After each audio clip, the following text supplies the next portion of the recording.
RuneScape has changed a lot over the years. It's had expansions, additions, tweaks, and changes. They've even overhauled the entire combat system twice. But throughout all that history, one thing has remained the same.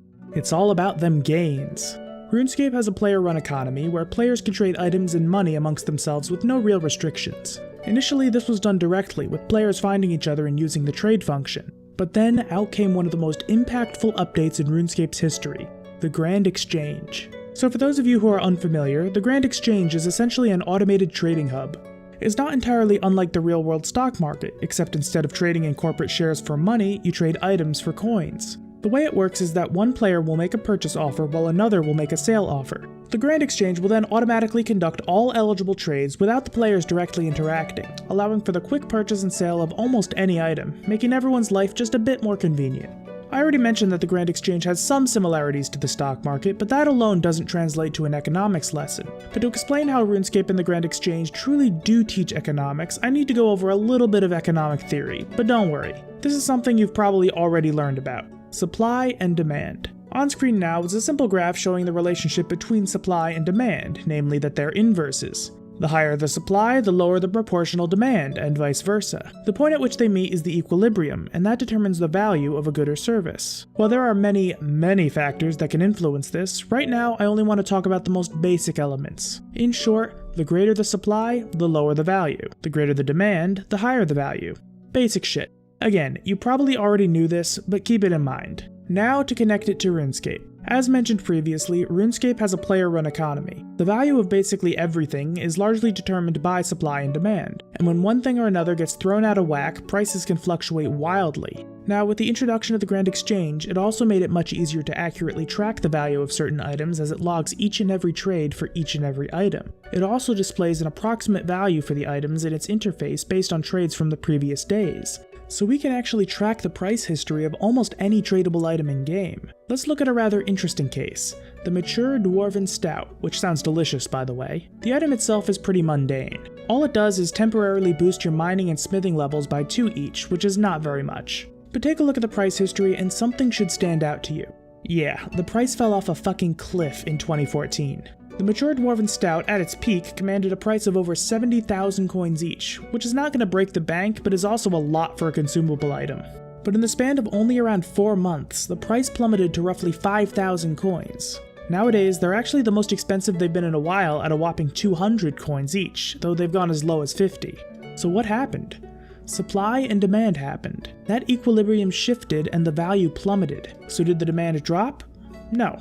This item has always held a fairly consistent, if relatively low, demand. It's one of the only items that can consistently and predictably boost mining and smithing, so people will buy them to quickly meet the requirements for an achievement or to do a quest. So how about supply? Ding ding ding! The supply increased wildly, pretty much overnight. Until that price crash, there was only one way to get the mature dwarven stout besides buying it from another player, and it was a fucking pain in the ass. First, you go to one of 2 brewing vats. Both of these are conveniently placed in remote locations, so you have to make a dedicated trip. Then you add buckets of water, 2 barley malts, 2 hammerstone hops, and 1 ale yeast. Typically, you'd also have to grow the hops and barley yourself because nobody actually bothered to grow and sell it because they were so cheap as to not be worth it. So after adding all that shit, you have to wait for it to ferment.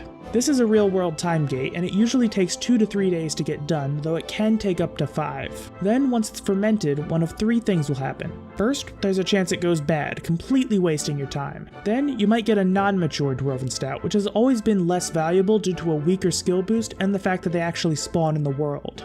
These have only ever once gone above 1,000 coins each. But lastly, there's a small chance that the stout has matured while brewing and you'll get that coveted mature dwarven stout. As you can see, it was quite the process and almost nobody actually did it because it sucks more dick than a philosophy student who just wants to find herself.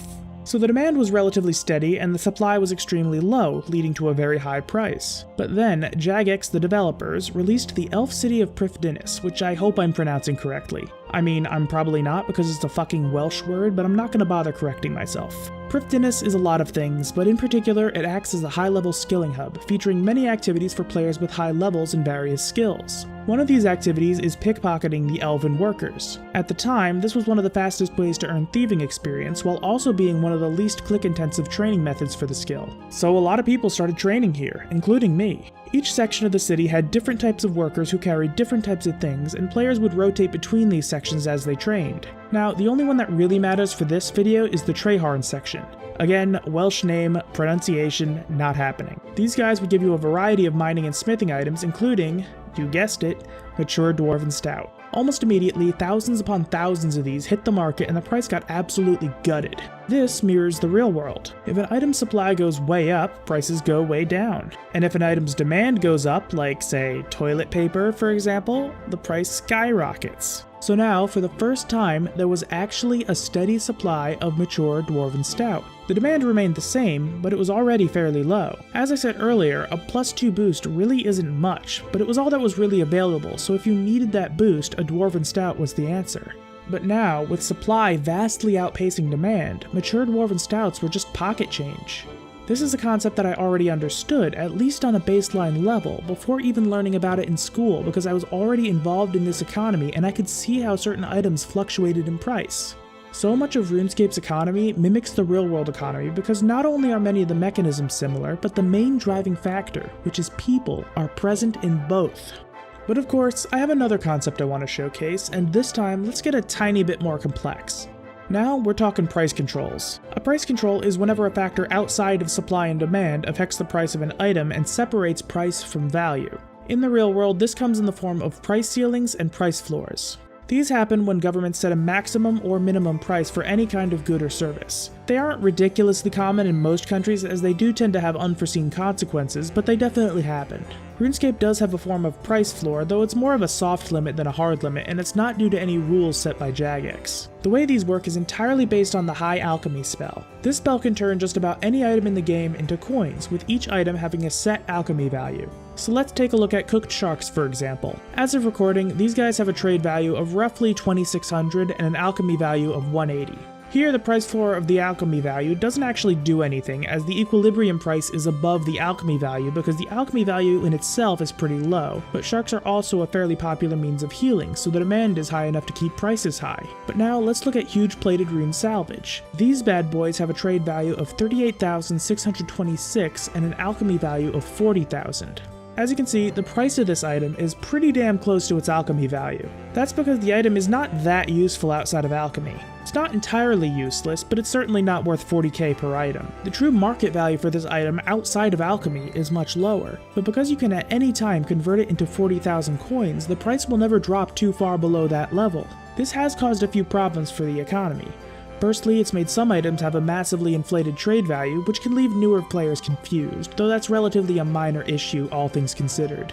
But more importantly is that the alchemy skill adds a fuck ton of coins into the game. I alone have been directly responsible for the addition of tens, if not hundreds of millions of coins into the game by killing monsters who drop these alchables as they're called and then introducing them to the economy, where they'll eventually be alchemized. There are features that remove coins from the game, but there are so many more coins going in than coming out by a wide margin. There are features that remove coins from the game, but there are more coins going in than going out by a wide margin. So as time goes on, coins lose their effective value, which makes it tough for individual players to maintain their purchasing power. The alchemy spell, alongside an unrelated PvP update from over a decade ago, which I won't go into here, added trillions of coins, if not more, into the economy. Once upon a time, you had fucking stonks if you were able to amass a cash stack of 50 million coins. Nowadays, you can have 100 million and still be considered below average. Hell, just one of the weapons I use has a value of 237 million, which would have been inconceivable way back in the day. And it's a popular weapon, a lot of people use it.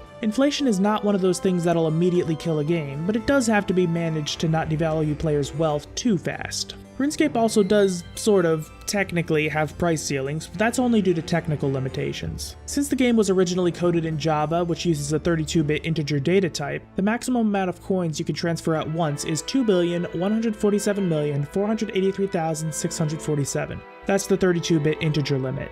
There are some items that have a value higher than this, but you can also buy spirit shards in effectively infinite quantities for 25 coins each and then sell them back for 25 each, which lets them act as an alternative, more valuable currency, allowing for trades of over 50 billion coins, which no item has surpassed just yet. And even when something does break that barrier, if it breaks that barrier, other high value items will simply be used as a proxy in the trade, so it's not like it's impossible to work with. RuneScape is many things. A fun game, a way to kill time, a place to socialize with friends. But who'd have guessed that it could even be a fucking economics textbook? Thanks for watching. The more astute among you might have found this video familiar. That's because it's a remake of my very first video from back in 2017. While I maintain that the core concept is solid and the writing was good, the video itself was kinda shit. And by kinda shit, I mean so horrendous that I can't even go back and watch it without cringing myself to death. So I wanted to bring this video, which holds a special place in my heart, up to my current standards of quality, and I hope you all enjoyed. If you enjoyed, don't forget to leave a like and subscribe if you want to see more. I upload every Monday, so make sure to check back in next week. Follow me on Twitter at AdzTweets for updates and memes, and follow me on Twitch at AdzGames if you feel like hanging out with me while I edit these videos. Once again, thank you all for watching, and I'll see you next time. Hit the road, Jack, and don't you come back no more.